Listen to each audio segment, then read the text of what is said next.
நம்மள மேலையும் கீழையும் ரொம்ப மோசமா ஆண்டுகிட்டு இருக்கிற பாசிச பாஜக அரசையும் பாய்சன் திமுக அரசையும் கேள்வி கேட்கறதுக்காக வந்திருக்கிறேன். இந்த பாஜக அரசு நம்மளை கொஞ்ச நெஞ்ச கொடுமையாங்க செய்து பீகார்ல 65 லட்சம் வாக்காளர்கள் ஓட்டர் லிஸ்ட்லயே காணோமா. இது என்ன பெரிய விஷயம்? இதை தாண்டி இன்னொரு விஷயம் இருக்கு. இந்த எதிர்கட்சிகள்லாம் ரொம்ப சிம்பிளா சொல்ற மாதிரி சொல்லணும்னா, ஓட்டு திருட்டு. வீட்டு நம்பர் 0ன்னு போட்டெல்லாம் ஓட்டர் ஐடி கார்டு கொடுத்துருக்காங்கன்னா பாத்துக்காங்களேன். எவ்வளவு பெரிய ஒரு மோசமான வேலைகள்லாம் அவங்க செய்யறாங்கன்னு பாத்துக்கங்க. அடுத்து ஒன் நேஷன் ஒன் எலெக்ஷன், ஒரே நாடு ஒரே தேர்தல். 2029ல இவங்களோட ஆட்சி காலம் முடிய போகுதுன்றது எல்லாருக்குமே தெரிஞ்ச ஒரு விஷயம்தான்.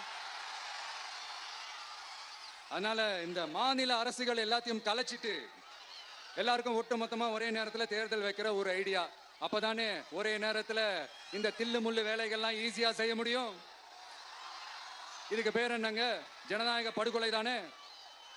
அடுத்து டீலிமிட்டேஷன், பார்லிமெண்ட் தொகுதிகள் மறுசீராய்வு. நம்ம சவுத் இந்தியாவை விட நார்த் இந்தியாவுக்கு அதிகமான பார்லிமெண்ட் தொகுதிகள் கிடைக்கிற மாதிரி ஒரு மோசடி வேலையை ஒன்று செஞ்சுக்கிட்டு இருக்கிறாங்க. இதைத்தான் டிவிகே முதலையே எதிர்த்தோம், இப்பவும் எதிர்க்கிறோம், இனிமேலும் எதிர்ப்போம்.